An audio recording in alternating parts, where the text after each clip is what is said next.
ఆ శ్రీకృష్ణుడికి నవనీత పూజను నిర్వహించుకున్న శుభవేళ గాన ప్రవచనాన్ని అందించేందుకు సిద్ధంగా ఉన్నారు గీతాగాన ప్రవచన ప్రచారకర్త మరియు భగవద్గీత ఫౌండేషన్ వ్యవస్థాపక అధ్యక్షులు ఎల్వి గంగాధర్ శాస్త్రి గారు. వారిని ప్రారంభించవలసిందిగా కోరుతున్నాం.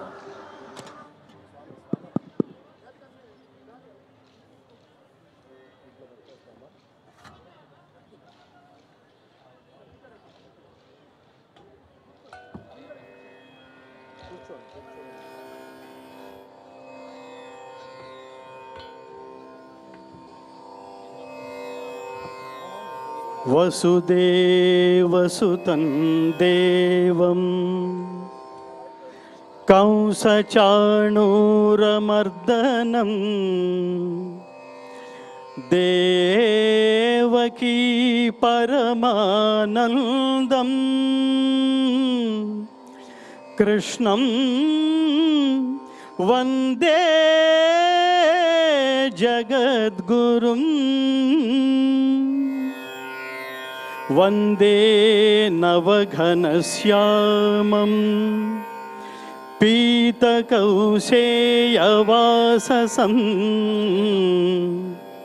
సానందం సుందరం శుద్ధం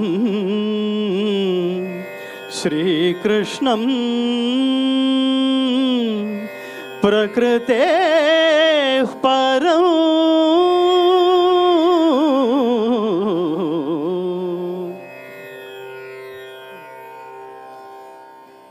ప్రపంచవ్యాప్తంగా భక్తి టీవీ సగర్వంగా సభక్తికంగా ప్రసారం చేస్తున్న ఈ కోటి దీపోత్సవాన్ని ప్రపంచవ్యాప్తంగా అలాగే ఈ ఎన్టీఆర్ గ్రౌండ్స్లో ఇక్కడ కూడా విచ్చేసి భక్తి శ్రద్ధలతో శ్రీకృష్ణ తత్వాన్ని ఆలకించడానికి ఇప్పుడే శ్రీకృష్ణ పూజని కన్నులారా దర్శించిన భక్తవరేణ్యులందరికీ ఆ శ్రీకృష్ణ పరమాత్మ ఆయుష్, ఆరోగ్యం, సంపద, విజయం, ఐశ్వర్యం, స్థిరమైన నీతి ఇలాంటి భక్తి శ్రద్ధలే ఎల్లప్పుడూ కొనసాగించేట్టుగా అనుగ్రహిస్తాడని మనస్ఫూర్తిగా కోరుకుంటూ ఈ మూడు నినాదాలు ప్రపంచానికి వినపడేలా ఒక్కసారి చేద్దాం. మిత్రులారా, భక్తులారా, ఆధ్యాత్మిక బంధువులారా, ఒక్కసారి గట్టిగా ఎలుగెత్తి చాడుదాం. జై శ్రీరామ్, జై శ్రీరామ్, జై శ్రీరామ్, జై శ్రీకృష్ణ, జై శ్రీకృష్ణ, జై శ్రీకృష్ణ. ఓం నమః శివాయ, ఓం నమః శివాయ, ఓం నమః శివాయ. భారత్ మాతాకి, భారత్ మాతాకి. ఇది కేవలం నేను అనడం వల్ల మీరు రిపీట్ చేయడంతోనే సరిపోదు. మీ బిడ్డలకు కూడా ప్రతిరోజు వాళ్ళకి గుర్తు చేయండి, వాళ్ళకి నేర్పించండి. జీవితం అంటే సుఖంగా బతకడం కాదు, లగ్జరీగా బతకడం కాదు, సరదాగా ఇలా వచ్చిపోయేట్టుగా బతకడం కాదు. జీవితం అంటే ధర్మంగా బతకటం, ప్రపంచానికి ఆదర్శవంతంగా బతకటం, మనం వెళ్ళిపోయిన తర్వాత కూడా మిగిలిపోయేంత స్ఫూర్తిని ప్రపంచానికి అందిస్తూ బతకటం అని తాను ఆచరించి ప్రపంచానికి చెప్పిన శ్రీరాముడు పుట్టిన భూమిలో, శ్రీరాముడు పుట్టిన దేశంలో పుట్టాం. అందుకనే చెప్పండి జై శ్రీరామ్, అలాగే జై శ్రీకృష్ణ. మనం సరదాగానే లేదు. ప్రపంచం మొత్తం, ప్రపంచంలో అత్యధిక ప్రాంతం అజ్ఞానాంధకారంలో మునిగి ఉన్న సమయంలో జ్ఞానం అంటే ఏమిటో, జీవితం అంటే ఏమిటో, ఎలా ప్రవర్తించాలో అదేదో సినిమాలో చెప్తాడు చూడండి. ఇప్పుడు చెప్పండి రా అబ్బాయిలు, what to do, what not to do అని. అలా ఏది చెయ్యాలో, ఏది చెయ్యకూడదో తస్మాత్ శాస్త్రం ప్రమాణంతే కార్యాకార్య వ్యవస్థితౌ జ్ఞాత్వా శాస్త్ర విధానోక్తం కర్మ కర్తుమిహార్హసి. నువ్వు ఏం చేయాలో, ఏం చేయకూడదో తెలుసుకోవడానికి శాస్త్రమే ప్రమాణము. ఆ శాస్త్రమే వేదం, ఆ వేదాల సారమైన శాస్త్రమే ఉపనిషత్తులు, ఆ రెండిటి సారాంశమైన గీతా శాస్త్రమే భగవద్గీత. అందుకే నేను ప్రత్యేకంగా ప్రతి చోట చెప్తూ ఉంటాను, కేవలం ఈ నెల రోజులు మాత్రమే లేదా జీవితంలో కొంతసేపు మాత్రమే కాదు మిత్రులారా. భక్తి మనిషి మనిషిని ఇష్టపడితే దాని పేరు ప్రేమ, స్నేహం అంటాం. అదే మనిషి దైవాన్ని ఇష్టపడితే అది శాశ్వతంగా ఉండిపోవాలంటే దాని పేరే పరమాత్ముడు అనుగ్రహం పొందాలి చేయాలంటే దాని పేరే భక్తి. ఇది త్రికరణ శుద్ధిగా మనం కనుక ఈ భక్తిని పరమాత్మ మీదే ఉంచితే ఆయన నిరంతరం కాచి రక్షిస్తాడన్నది మీరు ఖచ్చితంగా నమ్మి తీరవలసింది. దీనికి అనేక దృష్టాంతాలు, అనేక శ్లోకాల రూపంలో, స్తోత్రాల రూపంలో, మంత్రాల రూపంలో భగవద్గీతోపదేశం శ్రీకృష్ణ పరమాత్మ ప్రపంచంలో అత్యధిక ప్రాంతం అజ్ఞానాంధకారంలో మునిగి ఉన్న సమయంలో ప్రపంచ మానవ జాతిని వాళ్ళని సన్మార్గంలో నడిపించడం కోసం భగవద్గీతోపదేశం చేశాడు. అందుకనే భారతదేశంలో పుట్టినందుకు ముఖ్యంగా హిందూ బంధువులారా, సనాతన ధర్మజ్ఞులారా, సనాతన ధర్మ బంధువులారా, భారతదేశంలో పుట్టినందుకు ఒక్క భగవద్గీత శ్లోకం, తెలుగు రాష్ట్రాల్లో పుట్టినందుకు ఒక్క పోతన పద్యం నేర్చుకోకపోతే మన ఉనికి సార్థకమైనట్టు కాదు మిత్రులారా. దీన్ని చాటుకుందాం. మన తర్వాత పిల్లలకు కూడా మనం చాటు చెప్దాం. మీరు ఎవరు అని అంటే మనం తెలుగు వాళ్ళమని చెప్తున్నాం. మరి మీ పిల్లలు ఎవరు అంటే మనం చాలా ప్రశ్నార్థకంగా తయారైంది. పిల్లలకి ఇంగ్లీష్ తప్ప baa baa black sheep have you any wool, London bridge is falling down నా చిన్నప్పటి నుంచి పడిపోతూనే ఉంది.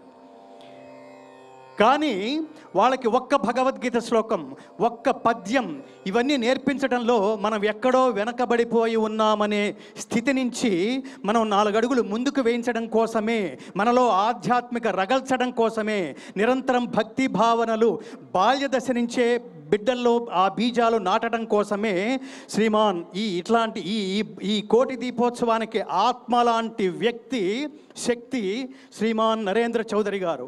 ఆయనకి ఆత్మ శ్రీమతి రమాదేవి గారు. ఆవిడికి ఆత్మ ఆయన ఆ జంటకి కుమార్తె చిరంజీవి లక్ష్మీ సౌభాగ్యవతి రచన.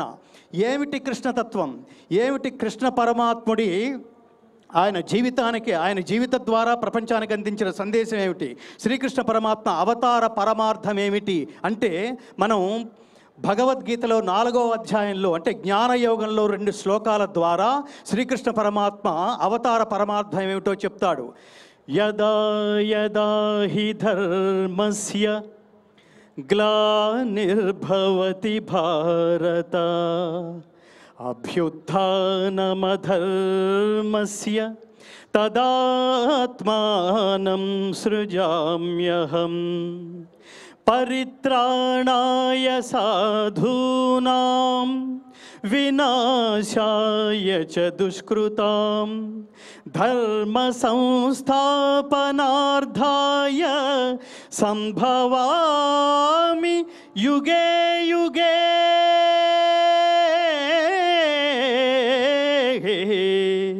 సంభవామి యుగే యుగే. గుర్తుపెట్టుకోండి, భగవద్గీతలో 700 శ్లోకాల మీద ఒక బాధ్యత ఈ రోజు నుంచి గుర్తుపెట్టుకోండి. భగవద్గీత ఎవరికైతే రాదో, ఏ హిందువుకైతే, ముఖ్యంగా సనాతన ధర్మీయులకి, హిందూ బంధువులకి ఎవరికైతే భగవద్గీత రాదో అది లోపంగా భావించి రేపటి నుంచే ప్రారంభించండి. సకల శాస్త్ర సమాహారమే భగవద్గీత. చాలా చోట్ల మాట్లాడుతుంటారు. మిగతా గుర్తుపెట్టుకోవాల్సిన విషయం, భారతదేశంలో ముఖ్యంగా హిందువుగా పుట్టడం అన్నది కోటి జన్మల సుకృతం మిత్రులారా. మిగతా మత గ్రంథాలన్నీ గుర్తుపెట్టుకోండి, మిగతా మత గ్రంథాలన్నీ మానవుల చేత బోధించబడినవి, మానవుల చేత రచించబడినవి. కానీ హిందూ మత సారాంశం, హిందూ మతం ప్రపంచానికి అందించిన జ్ఞాన సందేశం భగవద్గీత మాత్రం తాను పరమాత్మగా ప్రకటించుకొని ప్రపంచ మానవాళిని ఉద్ధరించి సన్మార్గంలో ప్రవర్తింపజేయడానికి తను పరమాత్మగా ప్రకటించుకుని చెప్పిన శ్రీకృష్ణ పరమాత్మ ద్వారా ప్రపంచానికి బోధించబడిన దివ్య జ్ఞానోపదేశం భగవద్గీత. వీడు మానవుడు కాదు మిత్రులారా, మానవుడిలాగా శ్రీకృష్ణుడు లాగా కనిపిస్తున్న పరమాత్మ. దానికి దృష్టాంతమే, నువ్వెవరో నేను తెలుసుకోవాలనుకుంటున్నాను మహాత్మ పరమాత్మ అంటే, నీకు దివ్యం దదామితే చక్షు పశ్యమే యోగమైశ్వరం. ఇప్పుడు చూడు, నువ్వు మైక్రో లెవెల్లో కనిపిస్తావు, ఇప్పుడు నేను మ్యాక్రో లెవెల్లో కనిపించబోతున్నాను అని అర్జునుడి ద్వారా మనందరికీ ఈ రోజుకి భగవద్గీత ద్వారా దర్శింపచేస్తున్న, మనందరికీ అనుగ్రహిస్తున్న యోగం ఏమిటో తెలుసా? దాని పేరు భగవద్గీతలో 11వ అధ్యాయమైన విశ్వరూప సందర్శన యోగం. ఇందాక చెప్పిన శ్లోకం ఏమిటి? యదా యదా హి ధర్మస్య. ప్రతి శ్లోకాన్ని, భగవద్గీతని ఎలా చదవాలంటే ప్రతి పదానికి అర్థం తెలుసుకుంటూ చదవాలి. ఏ కాలమున ధర్మమునకు హాని కలుగునో అధర్మము వృద్ధినందునో ఆయా సమయముల యందు దుష్ట శిక్షణ శిష్ట రక్షణ ధర్మ సంరక్షణముల కొరకు ప్రతి యుగమున అవతారము దాల్చుచున్నాను. ఈ శ్లోకద్వయం ద్వారా శ్రీకృష్ణ పరమాత్మ ప్రపంచ మానవాళికి చెప్తుంది ఏమిటంటే, ఎక్కడ అధర్మం కనిపిస్తుందో ఏదో రూపంలో అక్కడ కనిపించి నిన్ను అక్కడ లేకుండా చేస్తాడు, నిన్ను సరి చేస్తాడు. దేవుడు నాకు కనిపించలేదు అనుకుంటాం. దేవుడు కనిపించడానికి, దేవుడు ప్రత్యక్షం కావడానికి రెండు కారణాలు ఉంటాయి. ఒకటి, నిన్ను మార్చడానికో లేదా హతమార్చడానికో మాత్రమే కనిపిస్తాడు తప్ప అంత ఈజీగా కనిపించాడు. మిత్రులారా, ప్రపంచ మానవాళిని మిమ్మల్ని మీరు ఉద్ధరించుకోమని చెప్తూ శ్రీకృష్ణ పరమాత్మ ఒక అత్యద్భుతమైన శ్లోకం చెప్తాడు. యద్యదాచరతి శ్రేష్ఠః తత్తదేవేతరో జనః సయత్ ప్రమాణం కురుతే లోకస్తదను వర్తతే. ఉత్తముడు దేన్ని ఆచరిస్తే లోకమంతా దాన్ని ఆచరిస్తుంది. ఉత్తముడు దేన్ని ప్రమాణంగా అనుసరిస్తే లోకమంతా అతన్నే అనుసరిస్తుంది. భగవద్గీత చదివితే ఇంకా ఫ్యాన్స్ ఉండరు మిత్రులారా, ఫాలోవర్స్ ఉంటారు. ప్రపంచంలో ప్రతి ఒక్కడు వాడి దగ్గర ఉన్న వాడిని గమనించే ప్రతి ఒక్కడిని వాడికి స్ఫూర్తిని అందించాలని చెప్పే మతాలకి అతీతమైన జ్ఞాన సందేశం పుట్టిన భగవద్గీత పుట్టిన దేశంలో ఉన్నందుకు మిత్రులారా ఒక్కసారి కరతాళ ధ్వనులతో జై శ్రీకృష్ణ. కాబట్టి భగవద్గీతని 5 నిమిషాల్లోనో 10 నిమిషాల్లోనో ఒక చిన్న కమండలంలో భగవద్గీత అనే జ్ఞాన సముద్రాన్ని చిన్న కమండలంలో బంధించడం దుస్సాధ్యం. కాబట్టి భగవద్గీత నేర్చుకోండి, రాత మార్చుకోండి, ఇంటింటా గీతా జ్యోతుల్ని వెలిగించండి, భారతీయ ఆత్మ జ్యోతులై ప్రకాశించండి. బాల్య దశ నుంచే బిడ్డలకి భగవద్గీత నేర్పించడం ద్వారా స్వార్థరహిత ఉత్తమ సమాజాన్ని నిర్మించడంలో మనం కూడా సమిధలవుదాం మిత్రులారా. ఇప్పుడు మనం కృష్ణ భజనతో నా ఈ గాన ప్రవచన కార్యక్రమాన్ని ముగిస్తాను. ఇప్పటిదాకా నేను మాట్లాడాను, మీరు విన్నారు. ఇప్పుడు మనమందరం కలిసి పాడదాం. ఒక్కడు వింటాడు, ఆ ఒక్కడే శ్రీకృష్ణ పరమాత్మ. అందరూ ఎలిగెత్తి ముక్త కంఠంతో ఈ భజన చేస్తూ కరతాళ ధ్వనులతో భజన ఎలా చేయాలో తెలుసు కదా. భజనకి 1 నిమిషం 30 సెకండ్స్ మనం ప్రాక్టీస్ చేద్దాం. మొదటి వాక్యం నేను చెప్తాను, రెండో వాక్యం మీరు చెప్పాలి, మీరు పాడాలి. ఒకసారి అందామా? గోవింద కృష్ణ హరి అని నేనంట, గోపాల జై జై అని మీరు అన్నారు. రాధారమణ హరి నేనంట, మీరనండి గోపాల జై జై. నారాయణ హరి గోపాల జై జై. పాండురంగ హరి గోపాల జై జై. సూపర్. నన్ను డామినేట్ చేసేట్టు పాడకండి, నెక్స్ట్ ఇయర్ నన్ను పిలవరు. సో అందరం ఎలిగెత్తి కాంపౌండ్ మొత్తం, ఈ ప్రాంగణం మొత్తం కృష్ణ భజనతో కృష్ణ పరమాత్మ అనుగ్రహం కోసం చేద్దాం.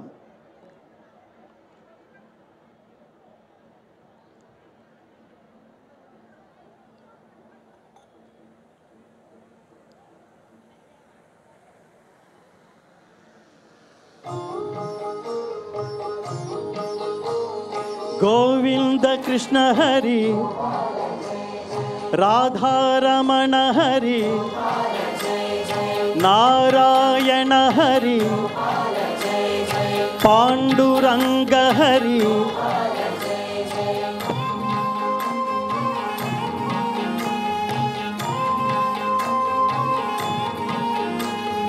శంఖ చక్రధర జై ఆశ్రిత వత్సల జై ద్వారకాధిపతి జై విశ్వమంగళ విభో జై.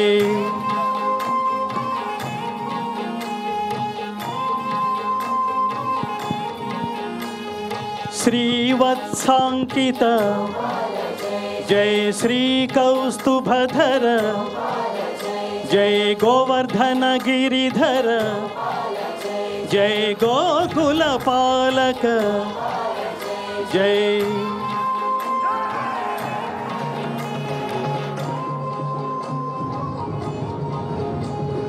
కంసదర్పహారి జై కాళీయ మర్దన जय दुष्ट शिक्षण हरि, जय शिष्ट रक्षण हरि, जय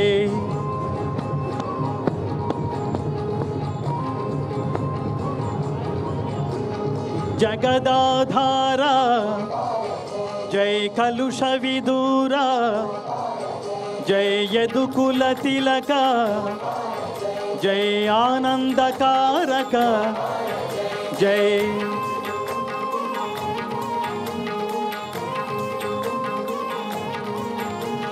नवनीत चोरा, जय वेणुगान प्रिय, जय पुराण पुरुष, जय मुनि जन सन्नुत, जय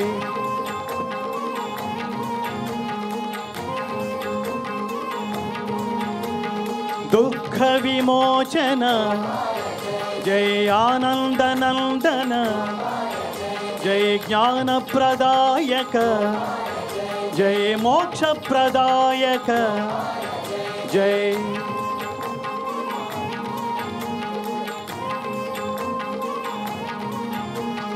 देवकी प्रिय सुत, जय यशोदनंदन, जय वसुदेवा प्रिय, जय सुंदर सुमधुर, जय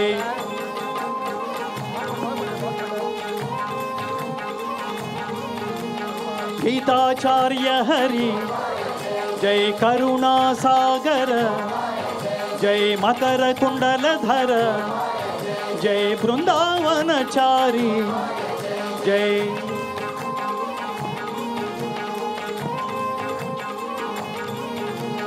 रुक्मिणी वल्लभ, जय सत्यभामा प्रिय, जय गोपी जनहित, जय पतित पावन हरि, जय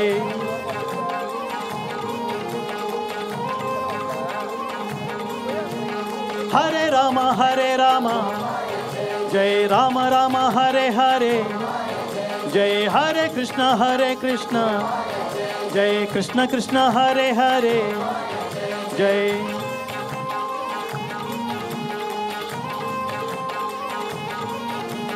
मुकुंद मां पाहि, जय गोविंद मां पाहि, मुरारी मां पाहि, माधव मां पाहि, गोविंद कृष्ण हरि गोपाल जय जय, राधा रमण हरि गोपाल जय जय, जय श्री कृष्ण भगवान की।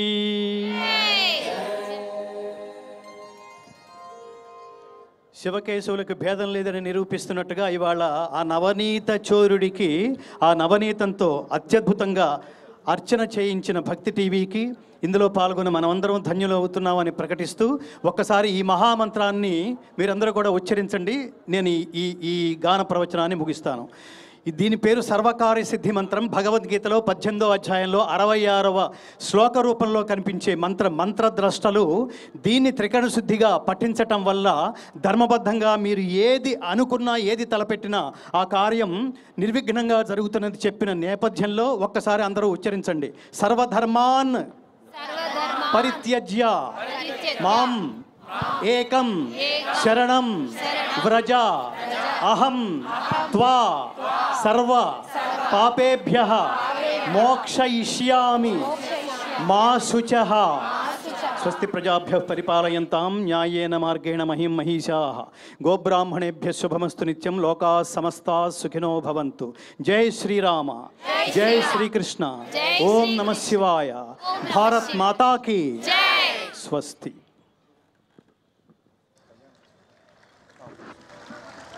గాన ప్రవచనాన్ని గావించినటువంటి గంగాధర్ శాస్త్రి గారికి ధన్యవాదాలు తెలియజేసుకుంటున్నాం.